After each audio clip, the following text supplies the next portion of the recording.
नमस्कार, स्वागत आप सभी का। आप देख रहे हैं अमरउजाला.com। आपके साथ मैं हूं प्रतीक्षा। बेबाक अंदाज, अपनी बात दमदार तरीके से रखने वाली, हर किरदार को खुद अपनी शर्तों पर चुनने वाली। आप समझ गए होंगे हम बात कर रहे हैं ऋचा चड्ढा की, जो इस वक्त हमारे साथ मौजूद हैं। ऋचा, बहुत स्वागत आपका। लखनऊ में लखनवी अंदाज और आपका अपना चिर परिचित अंदाज बहुत बहुत सुंदर, बहुत खूबसूरत दिख रही है आप। थैंक यू, आप भी बहुत अच्छी लग रही थैंक यू, हैं। शुक्रिया। बहुत सारे सवाल तो आपसे सबने किए ही हैं। मैं थोड़ा सा इंडस्ट्री की बात आपसे ज़्यादा करूँगी, क्योंकि इन दिनों हिंदी सिनेमा, बॉलीवुड की बहुत सारी बात होती है। आप अपने जो कैरेक्टर्स हैं, जो किरदार हैं, वो आप अपने खुद चुनती हैं। जी। क्या कभी ऐसा ऋचा को लगा कि यार मेन स्ट्रीम वाली जो सारे किरदार हैं वो तो मैं अवॉइड करती जाती हूँ, तो कहीं कहीं ऐसा तो नहीं कि मुझे थोड़ी दिक्कत हो, परेशानी हो, या आपने उस तरीके की चीज़ें देखी? मेरी जो जो औरतें मेरा रोल मॉडल रही हैं, वो स्मिता पाटिल, शबाना आज़मी रही हैं। तो और जो मेन स्ट्रीम हीरोइंस जो पहले की भी रही हैं, चाहे वो श्रीदेवी हो, वो सदमा भी करती थी, चालबाज भी करती थी। चाहे रेखा जी हो, वो उत्सव भी करती थी, उमराव जान भी करती थी, और मैडम एक्स भी करती थी। तो मुझे लगता है कि ये जो डिस्टिंक्शन है कि अल्टरनेटिव है या ये कमर्शियल है या मेन स्ट्रीम है, ये अब ज़्यादा हम लोगों के माइंड में है, जो मीडिया में काम करते हैं। आपको भी मैं हम में से ही गिन रही हूँ। तो हम लोगों के माइंड में ज़्यादा है, ऑडियंस के माइंड में कम है। उनको तो एंजॉय करना है। अब जो बोल्ड लेडीज़ वाले किरदार आते हैं, मतलब मुझे लगता है कि आपने ही शायद ये शुरुआत किया कि नहीं, मैं अपनी शर्तों पर काम करूंगी, अपने हिसाब से किरदार लूँ। तो उसे देखकर बहुत सारे और लोगों में इस तरीके की चीज़ें आई। मैंने देखा OTT पर भी बहुत सारी जो है वुमेन ओरिएंटेड फिल्में बनने लगी, उनके हिसाब से कहानी लिखी जाने लगी। ये जो पेमेंट का लफड़ा बताया जाता है हिंदी सिनेमा में, कि उतनी दमदार किरदार में जो फीमेल एक्ट्रेसेस हैं उनके लिए थोड़ा सा मुश्किल होता है, उनके लिए प्रोड्यूसर जो है पैसे उस हिसाब से नहीं करते, या जो बड़े स्टार्स हैं वो तय करते हैं कि ये एक्ट्रेस होनी चाहिए, ये नहीं। क्या ये कल्चर अभी भी है या कुछ चेंजेस आप देख रहे हो? देखिए, अगर बहुत बड़े कोई स्टार हैं, मतलब 65-70 साल के, और वो ये चॉइसेस कर रहे हैं, तो मुझे इसके बारे में नॉलेज नहीं है, क्योंकि मेरा उनसे वैसा रब्ता हुआ नहीं। और ये जो पेमेंट की बात है, मैं इसमें थोड़ा सा डिफ़र करती हूँ। अगर एक औरत उतना ही बॉक्स ऑफिस ला के दे जितना आदमी ला के देगा, तो उसके हिसाब से उसकी पेमेंट तय की जाएगी। ऐसे हमारे पास बतेरे एग्जाम्पल्स हैं। मैंने श्रीदेवी जी की बात की थी। एट हर पीक वो अपने मेल को स्टार से ज़्यादा पैसे कमाती थी। दीपिका के लिए भी ये बात सही है।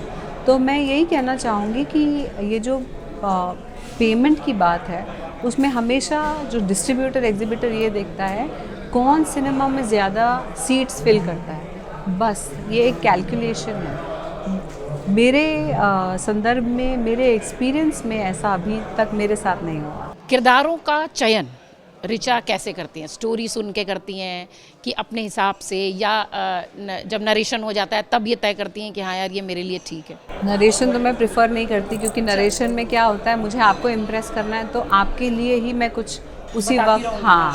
बट स्क्रिप्ट पढ़ने से दूध का दूध और पानी का पानी हो जाता है। और चयन की बहुत सारी वजह होती हैं। कभी डायरेक्टर अच्छा होता है, कभी कहानी अच्छी होती है, कभी प्रोड्यूसर अच्छा होता है, कभी सब चीज़ें अच्छी होती हैं, और कभी आपके पास डेट फ्री होती है, और कभी आपको पैसे चाहिए होते हैं। तो ये सारी चीज़ें, ये प्रैक्टिकल डिसीजन होता है। जी जी।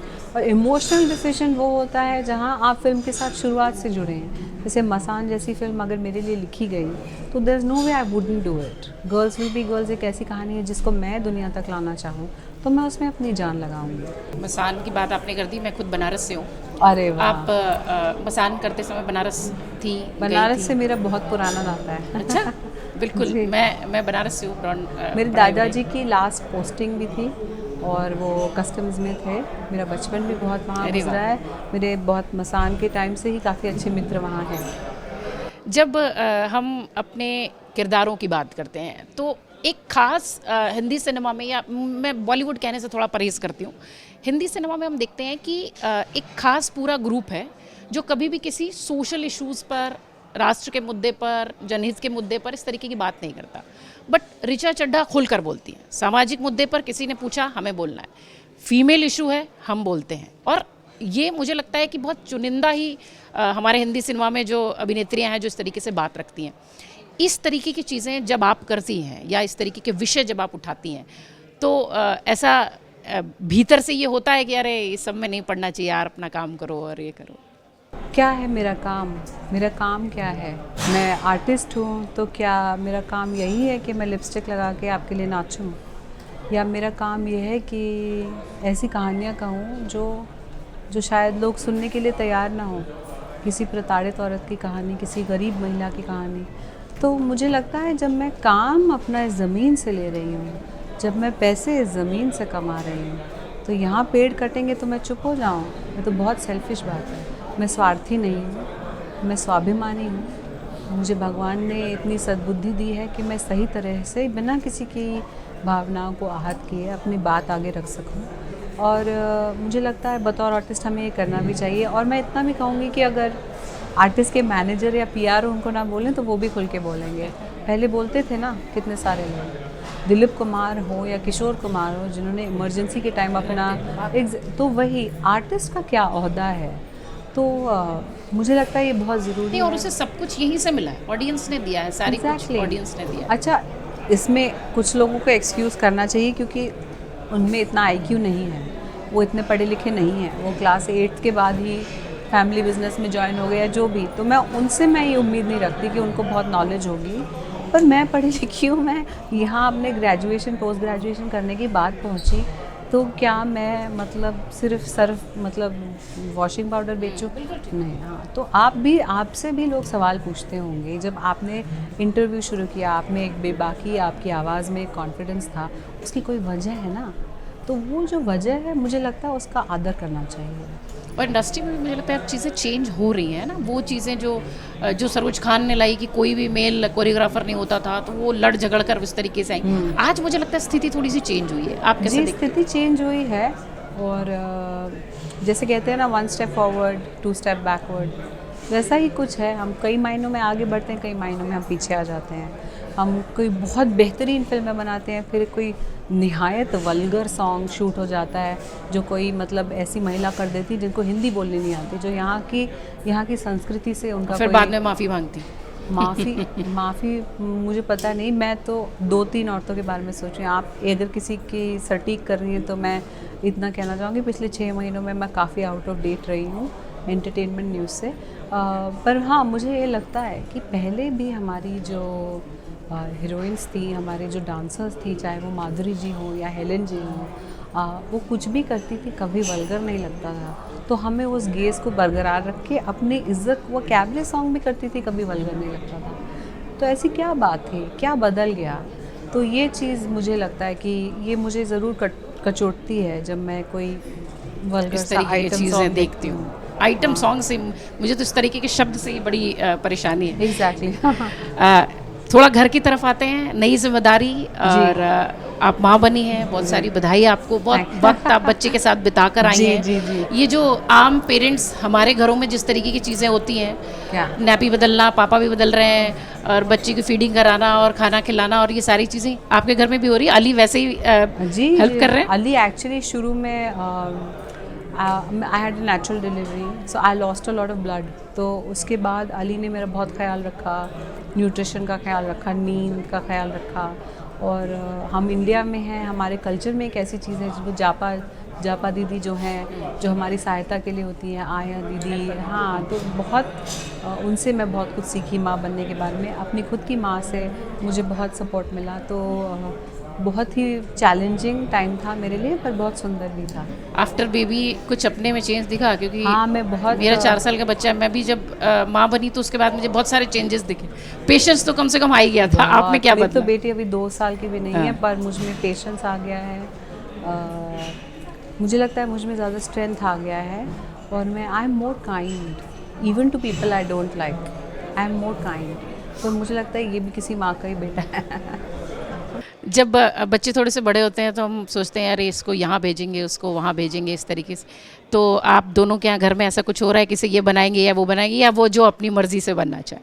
मतलब इंडस्ट्री के आप दोनों हैं, दोनों पेरेंट्स इंडस्ट्री के होते हैं, तो नॉर्मली यही होता है कि बच्चा वही देख रहा है, हमेशा से बढ़ रहा है। जी ज़रूर, बच्चा वही देखेगा, पर मैं आपको बताना चाहूँगी कि अली और मैं हम बहुत सारे इंटरेस्ट रखते हैं। अली पियानो बजाना सीख रहे हैं, मैंने लेखन शुरू किया है, हमारे घर में बहुत सारी किताबें हैं।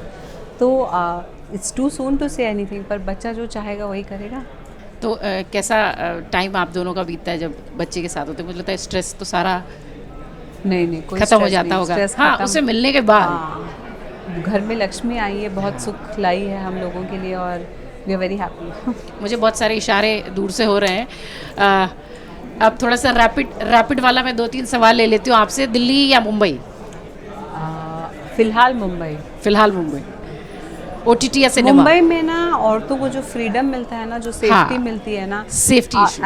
As a women once you test it, जब आपने उसका स्वाद ले लिया ना, कि आप 3 बजे उठ गए, रिक्शा ले ली, लोकल ट्रेन ले ली, कुछ भी कर लिया, बस ले ली, किसी ने कुछ नहीं कहा, उसके बाद आपका कहीं और एडजस्ट होना मुश्किल है। मुंबई जो जाता है उसे वो पसंद ही आ जाता है। जी। OTT या सिनेमा? सिनेमा।